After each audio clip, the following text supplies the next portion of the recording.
It's a very great opportunity for all those who are leaders in society, who are the leaders of communities, who are the leaders of families, parents, mother. It's such a great opportunity to introduce this knowledge of science of creative intelligence in the family life, in the all levels of society, in education, in health. How many problems in education? How many problems in the field of health? It's not enough for the health authorities to declare the need of more hospitals or more beds in the existing hospitals year after year. No. This means something more should be done to improve health. In all these technologically advanced countries, the experience is that stress is growing. Stress is growing. On one side, technology adds more comfort to living.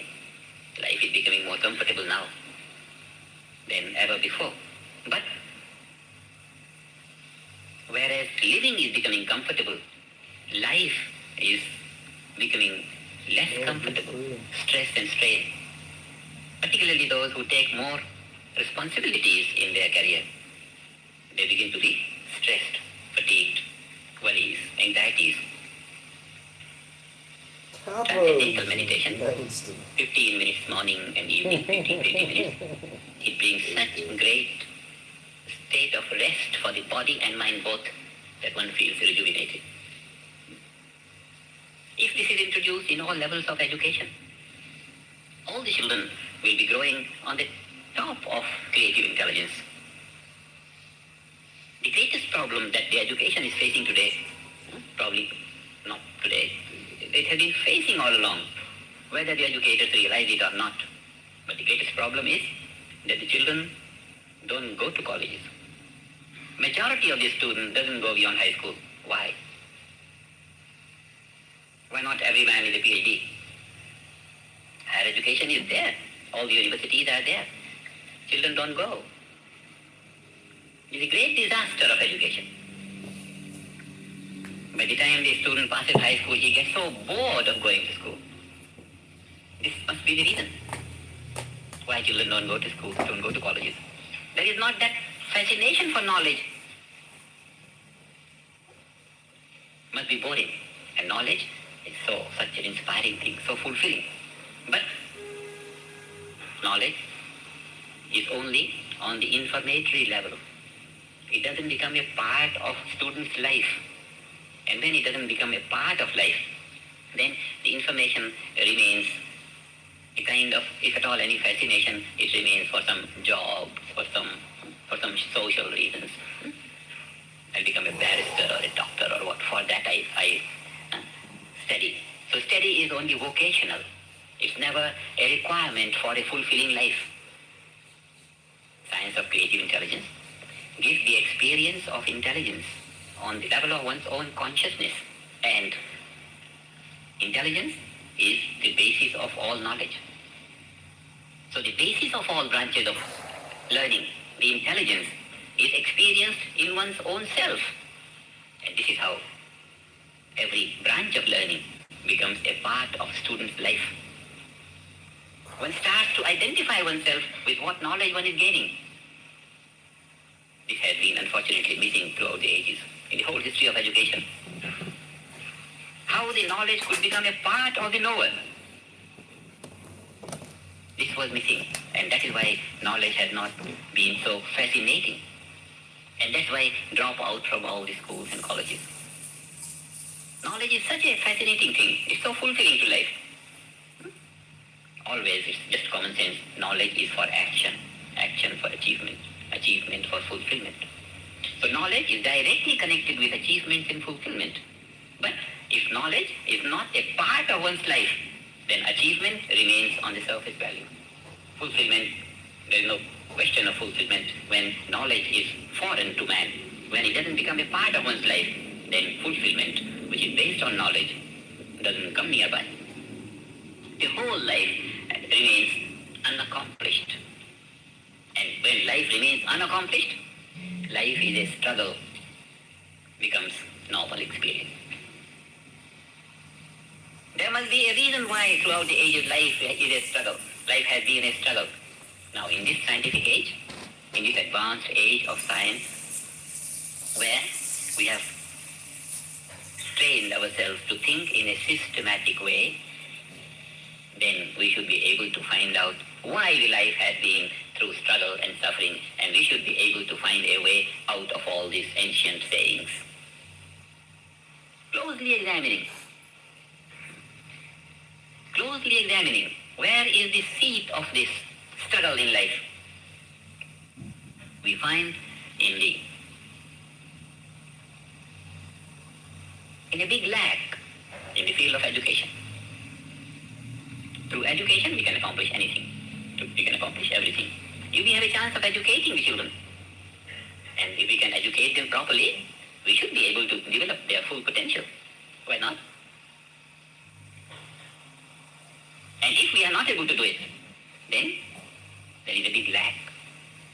And the lack we just analyzed is the study of intelligence directly, experience of intelligence directly, a procedure whereby full creative intelligence could be developed.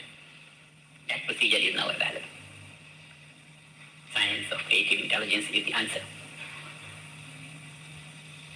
I would like 5 minutes to devote on one point. It's very interesting. We analyze this life is a struggle from a different angle now. Why life has been coming on through struggle? There must be a reason to it. Just because life has two aspects to it. As I said, the color and the colorless. Some unmanifest basis and the manifest. The root and the tree. And nobody sees the root. But it is from the root that the nourishment comes and all the branches and all the fruits. So something is underneath, which is the basis of all that comes up. The whole tree comes up and the root remains underlying. These two aspects, something underlying and something expressed. Different ways of living. This is expressed value of life. Morning, noon, evening, day, night, cycle of night and day and this. One goes to office, does same thing over and over again. The same sun rises, the same noon comes and evening comes. Maybe someday foggy, someday clear. But it's the same phenomenon going on. This sameness of life. This routine work, in one word. Routine work. Someone goes to office, does the same thing over and over again, over and over again. This routine work, it must be very simple to understand. If a man is required to do the same thing over and over again, this is what routine work is, then certainly his creative intelligence will not find an opportunity for full expression. And when the creative intelligence will not find an opportunity for its full expression, then life will become uncomfortable, because to expand, to grow, is the nature of life. The unmanifest sap must express itself to become colorful. It is the nature of the sap. It is the nature of the sap to express itself into different varieties. So it is the nature of life to grow.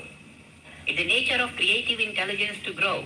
And if this nature of life does not get a chance for full expression of creative intelligence, then life becomes uncomfortable. That nature of life suffers.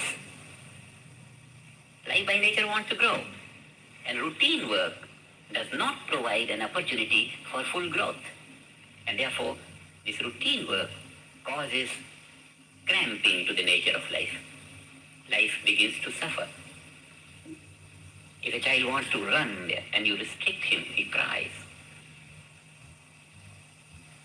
We are considering the fundamental of problems in life.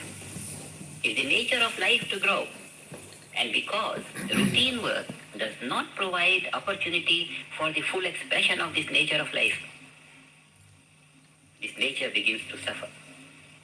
Here in this lack of opportunity for full expansion is the seed of frustration.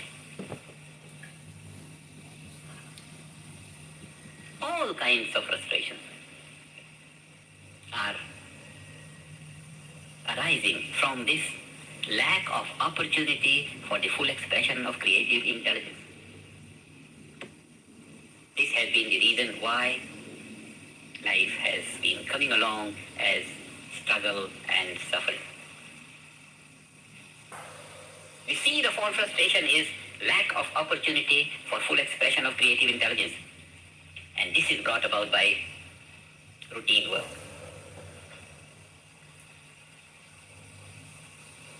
Now, seen from this point of view, routine work appears to be no good.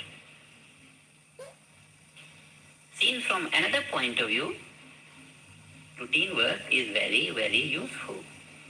Because for any successful undertaking, disciplined activity is very necessary for progress in industry, in commerce, in government circles, anywhere. We have to create disciplined activity. And disciplined activity is routine work. It has the value of training the man more quickly, and he will become expert very quickly if he has some limited thing to do. But every day the same thing is not conducive to the full expression of creative intelligence. Therefore, life suffers.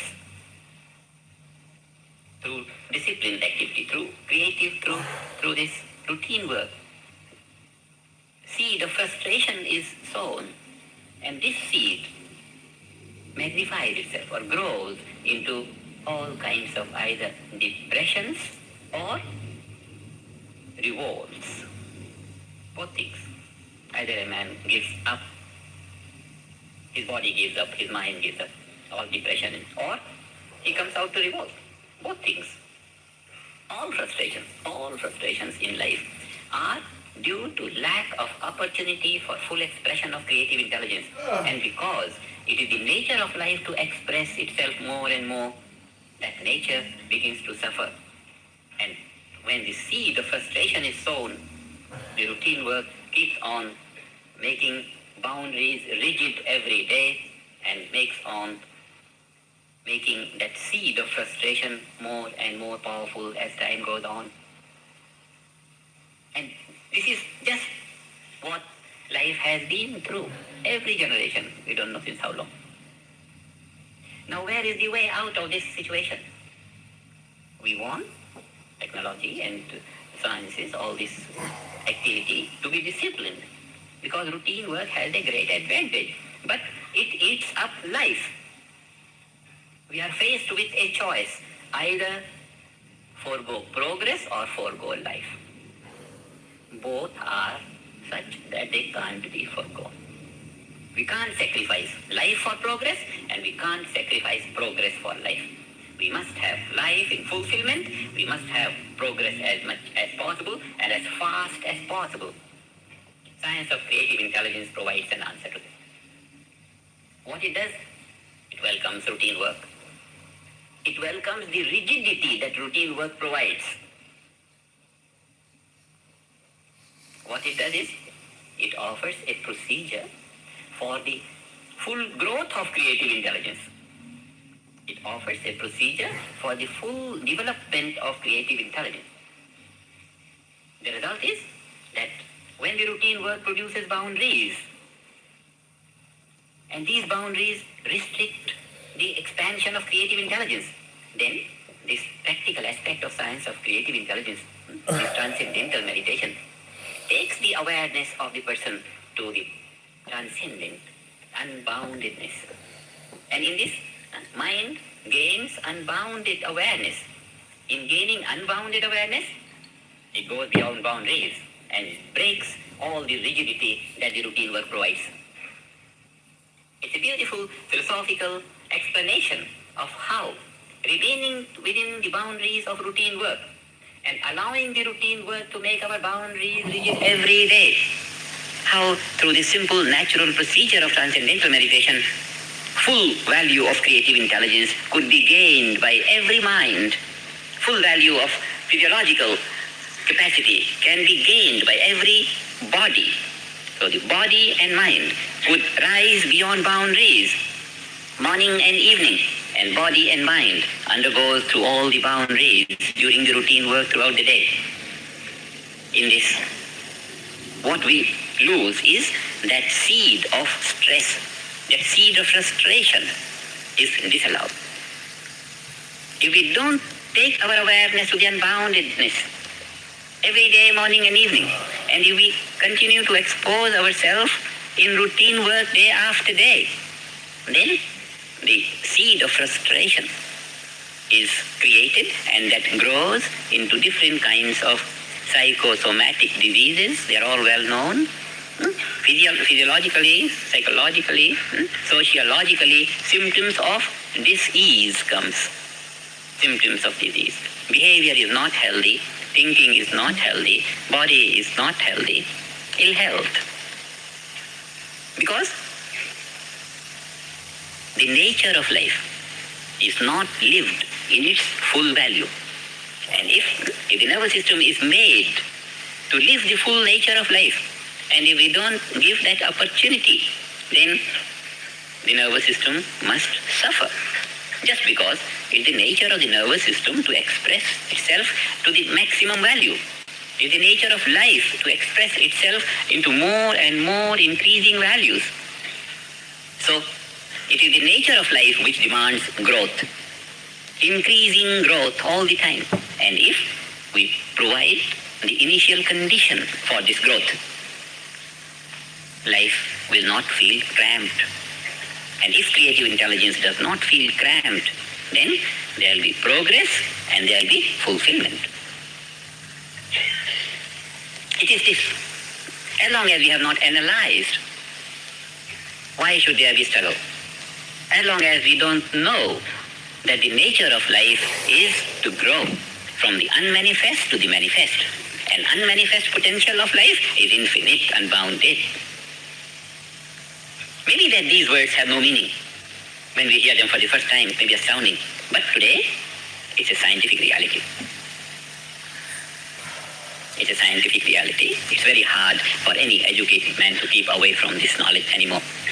And the promise of this knowledge is development of full potential of body and mind.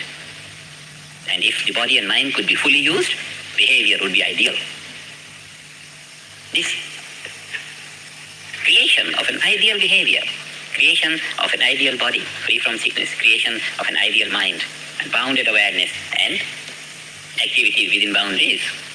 Activity has to be within boundaries. Every phase of living is within boundaries.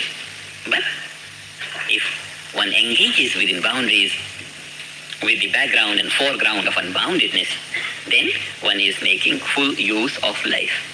And this development of full value of life is on the basis of the very nature of life. When we are talking of developing full value of life, we must not forget that it has to be on the basis of the very nature of life.